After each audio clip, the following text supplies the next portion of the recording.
അച്ഛനടുത്തൊരു കാര്യം പറയട്ടെ. പറ മക്കളെ. ഇവർ രണ്ടുപേരും പണ്ട് ഇഷ്ടത്തിലായിരുന്നു. ആണാ? അല്ല. എന്റെ പുന്നാര മോള് മിണ്ടരുത്. നീയും പറ. ഞാൻ പറയും കാര്യം. അച്ഛനെ പണ്ട് പേടിച്ചിട്ടാണ് ഇവരുടെ ഇഷ്ടം പറയാതിരുന്നത്. മനസ്സിലായില്ല. ഇവരുടെ എല്ലാ കുലിശിത പരിപാടികൾക്കും ഞാനാണ് കൂട്ടുന്നത്. ഞാൻ കൂട്ടുന്നിട്ടുണ്ട്. മറന്നുപോയി എല്ലാ കാര്യങ്ങളും. ബാക്കി പറ. അതുകൊണ്ട് ഇവളുടെ കല്യാണം കഴിഞ്ഞാണെന്ന് അറിയാം. പക്ഷെ എങ്കിലും ഇവളിപ്പോ കറങ്ങി കിടക്കുകയല്ലേ. എന്തുകൊണ്ടെന്നറിയാമോ? എന്തുകൊണ്ട്? അവളുടെ ഭർത്താവ് നട്ടലില്ല. എന്തിന്? സ്വയം മനസ്സിലാക്കി തന്നേന്. അതുകൊണ്ട് പറയാണ് ഇവരെ ഒന്നിപ്പിക്കണം. അവരെ കളയാം. ഇവരാണ് ഒന്നിക്കേണ്ടത്. സ്നേഹിക്കുന്നവരാണ് ഒന്നിക്കേണ്ടത്. ഒന്നിപ്പിക്കണം. നീ ഒന്നിപ്പിച്ചാൽ ഞാൻ ഒന്നിപ്പിക്കും. കൈയോട് നീ ഇങ്ങോട്ട് വന്നാണ്. ഒന്നിപ്പിക്കോളൂ. ഞാൻ ഒന്നിപ്പിക്കോളാം.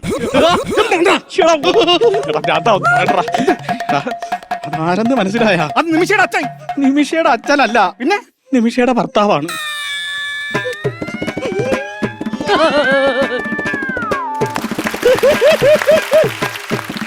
അന്ന് കേറിയത്